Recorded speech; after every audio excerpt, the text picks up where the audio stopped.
Please don't cry, miss, Daddy fixes broken things, said the little boy softly, his voice trembling but filled with innocence. The woman looked up from her seat at the park bench, startled.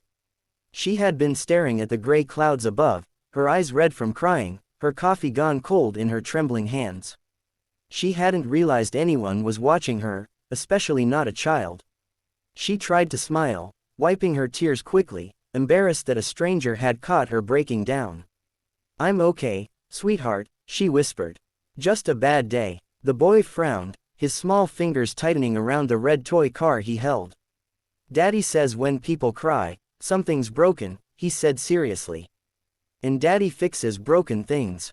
Before she could reply, a man jogged up the path, tall, rugged, and wearing a work shirt with a patch that read, Ethan's Repairs.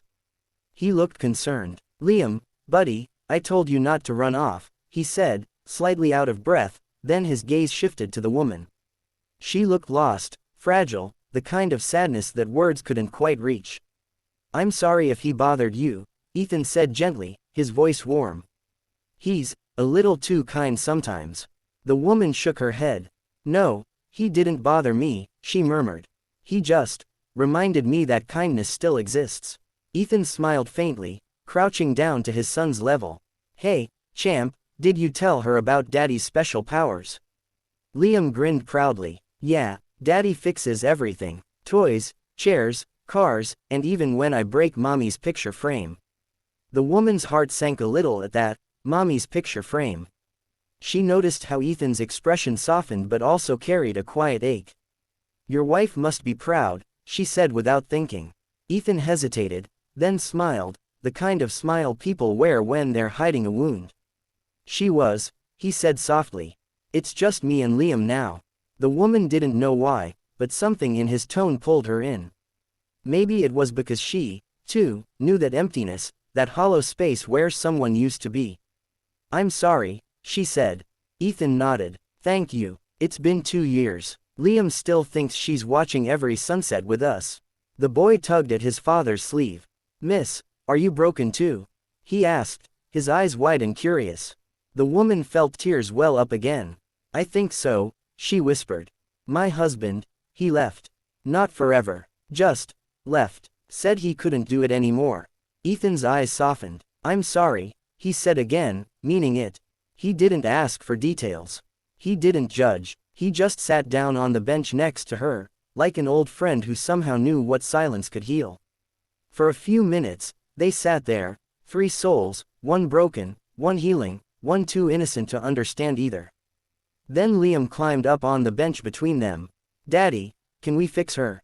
He asked. Ethan smiled gently. Some things take time, bud. Not everything can be fixed with tools. But you always say everything can be fixed, Liam argued. Ethan chuckled. Maybe not fixed, but we can help make it better. Something about those words hit her heart like sunlight through storm clouds. Maybe she didn't need her husband back. Maybe what she needed was to remember that broken didn't mean useless. Broken could mean ready to start again. She looked at Ethan. You really fix things for a living? He nodded. Yeah, I run a small repair shop downtown, furniture, tools, electronics. Whatever people think is beyond repair, I try to bring it back. She smiled faintly. Then maybe I should hire you, she said softly.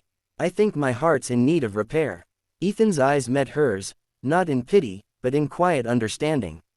Then maybe, he said, we both need to start fixing again. Over the next few weeks, their paths kept crossing. Sometimes by coincidence, sometimes not. She'd drop by his shop to bring him coffee or just to see Liam play with toy cars in the corner. She'd laugh again, slowly, awkwardly, but genuinely.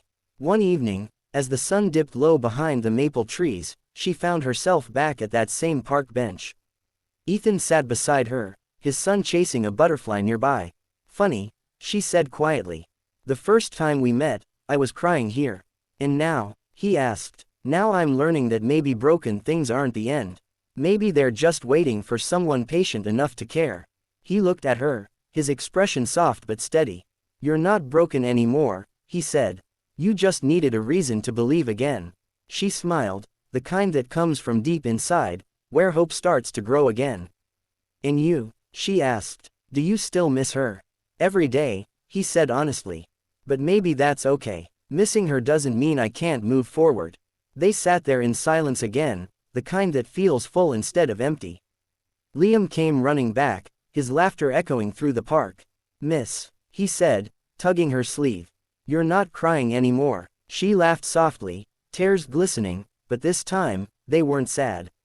No, sweetheart, not anymore. Ethan stood up, offering his hand. Come on, he said. Let's grab some ice cream.